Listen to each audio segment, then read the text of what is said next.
کیا آپ نے کبھی سوچا ہے کہ ایک سیب درخت سے نہ گرتا تو آج انسان گریوٹی، اسپیس یا سیٹلائٹ جیسی حیرت انگیز ڈسکوری سے واقف نہ ہوتا۔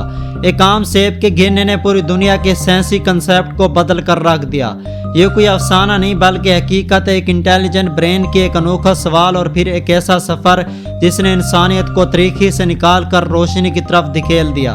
آج کی اس ویڈیو میں ہم جانیں گے کیسے سائنسدان کی کہانی جس نے نہ صرف زمین بلکہ آسمانوں کے قوانین بھی واضح کیے، اور ان کا نام سر ایزیک نیوٹن ہے۔ ایزیک نیوٹن 4 جنوری 1643 کو انگلینڈ کے ایک چھوٹے سے گاؤں ویلسٹھورپ میں پیدا ہوئے۔ دلچسپ بات یہ ہے کہ ان کی پیدائش ایک پری میچور بچے کے طور پر ہوئی، جن کے بارے میں کہا گیا تھا کہ وہ زندہ نہیں بچ پائیں گے، مگر قدرت کو کچھ اور ہی منظور تھا۔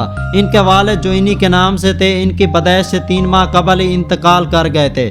ان کی والدہ ہینا ایکسفو نے کچھ سال بعد دوسری شادی کر لی اور نیوٹن کو ان کی نانی کے سپرد کر دیا گیا۔ نیوٹن کا بچپن تنہائی میں گزرا۔ وہ نہایت خاموش طبیعت کے، گہرے غور و فکر کرنے والے اور غیر معمولی ایکسپیریمنٹ کرنے والے بچے تھے۔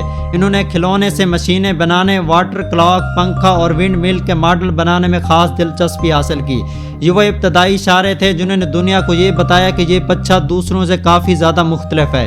نیوٹن نے ابتدائی تعلیم کنگز اسکول سے حاصل کی اور پھر 1661 میں ٹرینیٹی کالج کیمبرج یونیورسٹی میں داخلہ لیا۔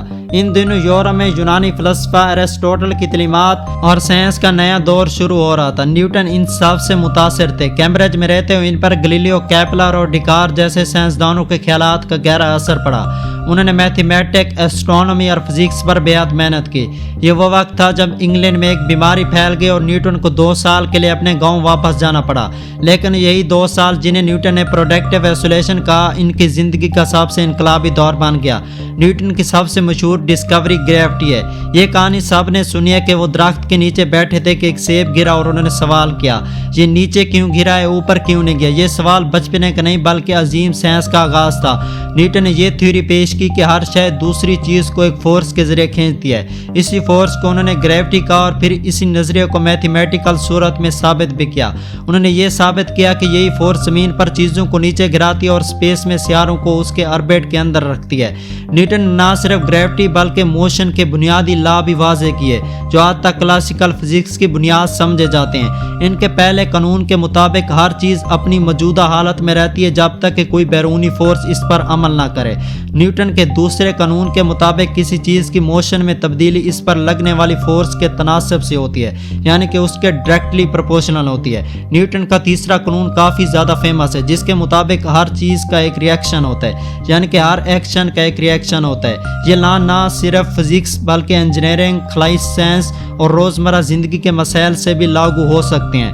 نیوٹن نے میتھمیٹک میں انقلاب برپا کیا۔ انہوں نے ایک سسٹم واضح کیا جسے آج کیلکولس کہا جاتا ہے۔ یہ وہ میتھمیٹیکل لینگویج ہے جو کہ چینج، موشن، سپیڈز اور میتھس کو سمجھنے میں مدد دیتی ہے۔ دلچسپ بات یہ ہے کہ نیوٹن کے ساتھ جرمنی کے ایک اور سائنسدان لیبنس نے بھی کیلکولس پر کام کیا، جس کی وجہ سے کئی سالوں تک تنازع رہا کہ اصل فاؤنڈر کون ہے، لیکن اب دنیا دونوں کو اس فیلڈ کا فاؤنڈر تسلیم کرتی ہے۔ نیوٹن نے لائٹ پر ایکسپیریمنٹ کے دوران پریزم کے ذریعے یہ ثابت کیا کہ وائٹ لائٹ کئی کلر کے اوپر مشتمل ہوتی ہے۔ انہوں نے پہلی بار ریفلیکٹنگ ٹیلیسکوپ بنایا جو مرر کی مدد سے کام کرتا تھا۔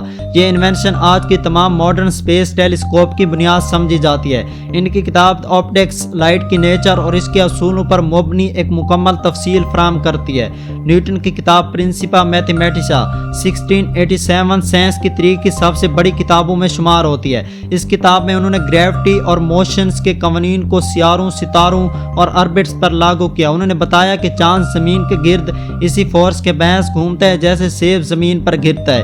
انہی نظریات نے خلائی تحقیق کا دروازہ کھولا اور آج ناسا، اسپیس ایکس اور دیگر خلائی ادارے انہی اصولوں پر راکٹ اور سیٹلائٹ بنا رہے ہیں۔ نیوٹن کو ان کی خدمات کے اعتراف میں کئی اعزازات سے نوازا گیا۔ 1703 میں انہیں رائل سوسائٹی آف لندن کا صدر بنایا گیا، جسے وہ تا حیات سنبھالتے رہے۔ 1705 انگلینڈ کی ملکہ این نے اسے سر کا خطاب دیا اور وہ پہلے سائنسدان بنے جن نائٹ کا اعزاز ملا۔ انہیں master of the Royal minute مقرر کیا گیا، جہاں انہیں برطانیہ کے کرنسی نظام میں اصلاحات کی اور جعلی سکہ سازوں کے خلاف سخت کارروائیاں کی۔ یہ وہ وقت تھا جب سائنسدانوں کو حکومت میں اہم مقام حاصل ہونے لگا تھا۔ نیوٹن نے کبھی بھی شادی نہیں کی، وہ زندگی بھر علم کے متراشی رہے۔ آخری عمر میں وہ کیمیکلز، بائبل کی ایکسپلینیشن اور یونیورس کی روحانی حقیقتوں پر تحقیق کرتے رہے، یہ ثابت کرتے کہ وہ ایک صرف سائنسدان نہیں بلکہ ایک علم دوست مفکر بھی تھے۔ 20 مارچ 1727 کو نیوٹن نے 84 سال کی عمر میں دنیا کو خیر باد کہا۔ انہیں ویسٹ منسٹر ابے میں دفن کیا گیا، جہاں صرف عظیم ترین شخصیات کو دفن ہونے کا اعزاز حاصل ہوتا ہے۔ آج جب ہم موبائلز، انٹرنیٹ، سیٹلائٹ یا اسپیس اسٹیشن کی بات کرتے ہیں تو ہمیں یہ ضرور یاد رکھنا چاہیے کہ اس کی بنیاد ایک تنہا، گم گو مگر بیعد انٹیلیجنٹ انسان نے رکھی تھی، اور وہ انسان سر ایزیک نیوٹن تھے۔ ان کی زندگی ہمیں سکھاتی ہے کہ امیجنیشن، ایکسپیریمنٹس اور علم کی جستجو انسانوں کو آسمان تک لے کر جا سکتی ہے۔ اگر آپ کو یہ ویڈیو پسند آئی ہو تو برائے کرم اسے لائک کریں، چینل کو سبسکرائب کریں اور کامنٹ میں ہمیں ضرور بتائیے گا کہ آپ کا سر ایزیک نیوٹن کے بارے میں کیا خیال ہے۔